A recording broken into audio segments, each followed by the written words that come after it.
Anggota Komisi 6 DPR RI dari fraksi PDIP Mufti Anam menyinggung wacana penerapan pajak atas uang, amplop kondangan, yang diterima dalam acara resepsi pernikahan oleh pemerintah. Hal itu disampaikan Mufti saat rapat kerja bersama Menteri Badan Usaha Milik Negara, BUMN, Erick Thohir dan jajaran petinggi Danantara di Gedung DPR, Jakarta, Rabu, 23 Juli 2025. Mufti awalnya mengkritisi kebijakan pengalihan dividen BUMN ke Danantara yang dinilai justru mengurangi penerimaan negara.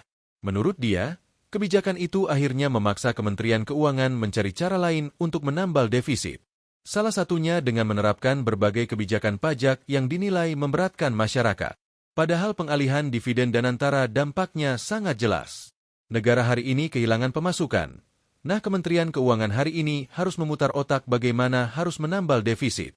Yang kemudian lahirnya kebijakan-kebijakan yang membuat rakyat kita keringat dingin, ujar Mufti dalam rapat. Mufti lantas menyoroti berbagai jenis penghasilan masyarakat yang kini dikenakan pajak, mulai dari pelaku usaha atau pedagang daring hingga influencer.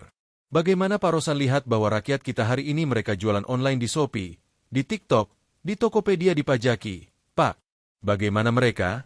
Para influencer kita, para pekerja digital kita semua sekarang dipajaki, ucap Mufti. Tak hanya itu, politikus PDIP itu mengungkapkan bahwa pihaknya mendapat kabar jika pemerintah berencana memajaki uang pemberian dalam resepsi pernikahan. Bahkan kami dengar dalam waktu dekat orang yang mendapat amplop di kondangan dan di hajatan akan dimintai pajak oleh pemerintah. Nah, ini kan tragis, sehingga ini membuat rakyat kami hari ini cukup menjerit, jelas Mufti.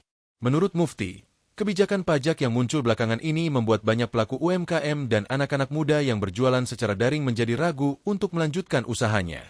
UMKM juga bingung. Anak-anak muda kita di daerah-daerah hari ini yang berjualan di toko-toko online mulai menghitung ulang.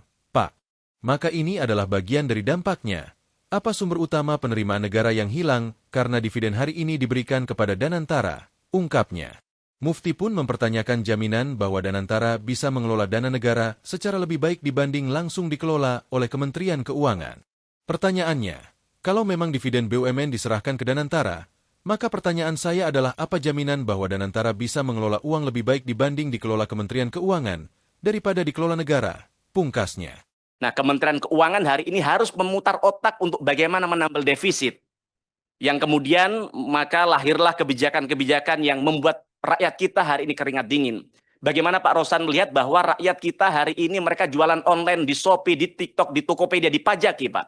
Bagaimana mereka para influencer kita, para pekerja-pekerja digital kita, semua sekarang dipajakin. Bahkan kami dengar bahwa dalam waktu dekat orang yang mendapatkan amplop di kondangan, di hajatan juga akan dimintain pajak oleh pemerintah. Ini tragis. Download Tribun X sekarang. Menghadirkan lokal menjadi Indonesia.